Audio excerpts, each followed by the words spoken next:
क्या आप भी गूगल पे, पेटीएम या किसी भी फोन पे या कोई भी ऐसे यूपीआई आईडी का इस्तेमाल करते हैं? तो अब आपको बहुत ज्यादा सावधान रहने की जरूरत है, क्योंकि आपके साथ एक इतना बड़ा स्कैम हो रहा है जिसके बारे में आपको जानकारी नहीं है। दरअसल इस स्कैम के बारे में बरेली पुलिस ने बाकायदा डेमो कर बताया है। अब ये स्कैम क्या है, कैसे इससे बचा जा सकता है और क्या हो रहा है, इसके बारे में मैं आपको डिटेल से बताती हूं, लेकिन ये वीडियो लास्ट तक जरूर देखिएगा ताकि आप समझ पाएं और बच पाएं। साथ ही इस वीडियो को ज्यादा से ज्यादा लोगों से शेयर कीजिए ताकि वो भी जो है इस स्कैम से बच पाए। दरअसल गूगल पे, फोन पे या पेटीएम, इन तमाम एप्स का एक फेक ऐप जो है वो मार्केट में चल रहा है, जिससे पेमेंट तो होती है। मान लीजिए मैंने इस फोन से किसी का स्कैन किया, कोई भी मैंने क्यूआर कोड स्कैन करने के बाद जो है मैंने ये कोशिश की कि मैं पेमेंट कर दूं, सामने वाले के पास पेमेंट जाएगी भी, बकायदा मैसेज भी आएगा।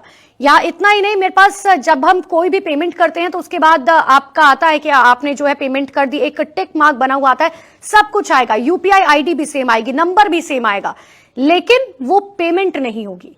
अब दरअसल यही स्कैम जो है मार्केट में बहुत तेजी से चल रहा है। अब जितने स्कैम करने वाले लोग हैं वो उन लोगों को टारगेट कर रहे हैं जो खासकर छोटे कारोबारी हैं या जिनको इस बारे में ज्यादा जानकारी नहीं है, और इसीलिए आपको बहुत सावधान रहने की जरूरत है। और बाकायदा इसका डेमो जो है बरेली पुलिस ने करके दिखाया है। सबसे पहले मैं आपको ये डेमो दिखाती हूं जिसका जिक्र बरेली पुलिस ने किया है कि आखिर ये कैसे फेक ऐप के जरिए आपका पैसा कहीं और जा रहा है। देखिए, आज एक नए ऑनलाइन फ्रॉड के बारे में आपको बताने जा रहे हैं। इसमें क्या है, एक फोन पे की तरह ही दिखने वाला ऐप है। बेसिकली ये क्यूआर कोड स्कैनर है, पर जब इसे आप ओपन करेंगे बिल्कुल फोन पे की तरह दिखता है। इसमें ये लोग क्या करते हैं, किसी भी शॉप पे जाते हैं, रेस्टोरेंट में जाते हैं, जहां बाहर क्यूआर कोड लगा होता है, शॉपिंग के बाद उसे स्कैन करते हैं, उसके सामने पेमेंट की जाती है, बिल्कुल मैसेज आता है जैसे एक्चुअल फोन पे आता है। बट ऑनर को ये लगता है कि पेमेंट हो गई, बट ये फेक है, इसमें पेमेंट होती नहीं है। इसका एक डेमो करके हम दिखाते हैं आपको ये काम कैसे करता है। ये दो फोन है हमारे पास, एक ये ऑनर का मान लीजिए जो शॉप पे लगा हुआ है जिसमें क्यूआर कोड है, और एक ये अभियुक्त का फोन है। इसमें ये देखिए फोन पे नाम का ऐप है।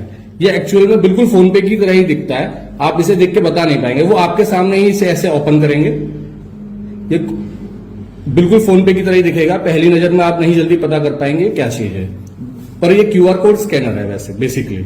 अब ये स्कैन पे जब हम जाएंगे और ये जो शॉप का क्यूआर कोड है इसे हमने स्कैन किया, स्कैन करते ही जो डिटेल्स आएंगे वो बिल्कुल सही आएंगे, क्योंकि ये जो है क्यूआर कोड है तो बिल्कुल सही क्यूआर स्कैन करेगा। और एक हमने एक अमाउंट डाल दिया जो भी इनका शॉपिंग का अमाउंट है, प्रोसीड टू पे आएगा, ये करेंगे, बिल्कुल वैसा ही पॉपअप आएगा जैसा फोन पे में आता है ट्रांजेक्शन के लिए। इस पे जब जाएंगे यूपीआई का पेज आएगा पिन डालने के लिए। ये जब आपके सामने ये इस तरह से काम करेंगे तो आपको यकीन नहीं होगा कि फेक है, ये बिल्कुल वैसे ही साउंड कर रहा है जैसे एक्चुअल ये करता है। अब इस पेमेंट पे अगर वो ऑब्जेक्शन करते हैं कि आया नहीं है, तो ये व्यू डिटेल्स में जाते हैं उसके सामने, और यहाँ पे बिल्कुल एक्चुअल नाम लिख के आता है। जैसे ये अकाउंट दीपक कुमार के नाम पे है और जो आईडी दिखा रहा है इसमें यूपीआई आईडी बिल्कुल एग्जैक्ट वही है जो उस क्यूआर कोड की है जो हमने स्कैन किया है। और ये यहाँ पे सब कुछ दिखाता है, यूडीआर वगैरह जैसा होना चाहिए। तो इसको देख के कोई भी पहचान नहीं पाता है कि ओरिजिनल है या फेक है। मैक्सिमम लोग क्या है, ट्रांजेक्शन हो जाता है, चेक कर लेते हैं कि हाँ आपको फोन पे दिखा दिया मैंने ट्रांजेक्शन हो गया, आप यकीन कर लेंगे कि हाँ ट्रांजेक्शन हो गया, पर एक्चुअल में ट्रांजेक्शन कभी हुआ ही नहीं था, ना ही आपके अकाउंट में वो अमाउंट क्रेडिट हुआ है। सतर्कता में ही बचाव है। अगर आसपास आपके कोई लोग हैं जो इस तरह से कम पढ़े लिखे हैं, जिनको जानकारी नहीं है, तो उनको अवेयर करिए, क्योंकि इसी से बचा जा सकता है। तो आपने डेमो देख लिया कि आखिर कैसे फेक ऐप्स के जरिए जो है आपका पैसा कहीं और जा रहा है और आपको जानकारी तक नहीं है। आपके पास पेमेंट तो की जा रही है लेकिन वो पेमेंट आप तक पहुंच नहीं रही है बहुत आसान तरीके से। अब मैं बताती हूँ कि आखिर इससे बचने के क्या उपाय हैं, बहुत ध्यान से सुनिएगा।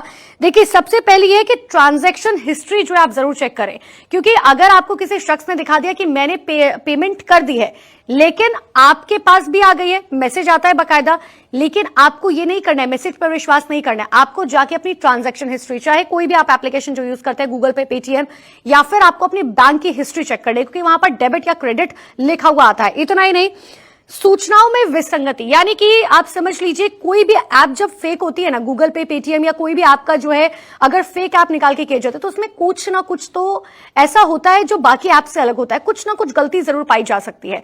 तो इस बात का बहुत ध्यान रखें। अगर कोई कस्टमर आप पर दबाव डालने की रणनीति अपना रहा है, जल्दबाजी कर रहा है कि भैया हमें जाना है, एक काम कीजिए फटाफट से पेमेंट कीजिए, तो उसका बहुत ध्यान रखिए। इस बात की कोशिश कीजिए कि अगर आप पे कोई दबाव डाल रहा है कि जल्दबाजी का, तो हमेशा ध्यान रखिए कि आप पहले पेमेंट चेक करें, तभी उस शख्स को जो है जाने दें।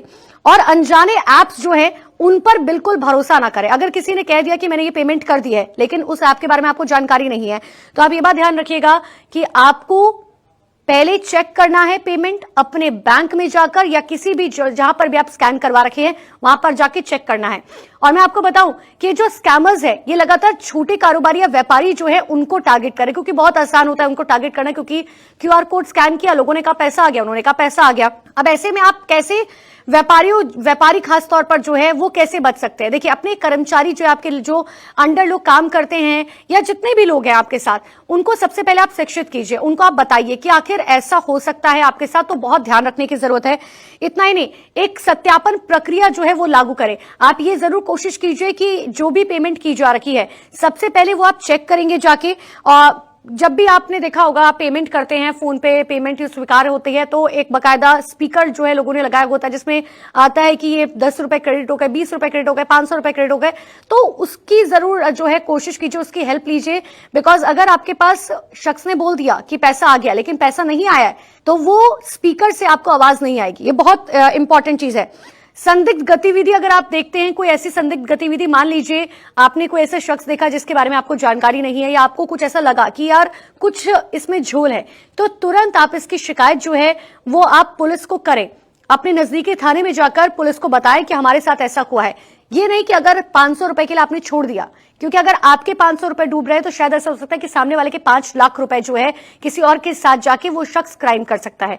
इसीलिए मैं आपको बार बार कह रही हूं कि इस तरीके के फेक एप्स जो हैं वो मार्केट में आ चुके हैं, तो आपको बहुत ध्यान रखने की जरूरत है।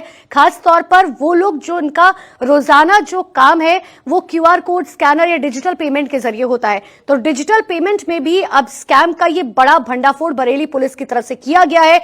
आप लोग बहुत बहुत ध्यान रखिए और इस वीडियो को ज्यादा से ज्यादा लोगों को दिखाइए, शेयर कीजिए, ताकि कोई और जो है इस स्कैम का शिकार ना हो।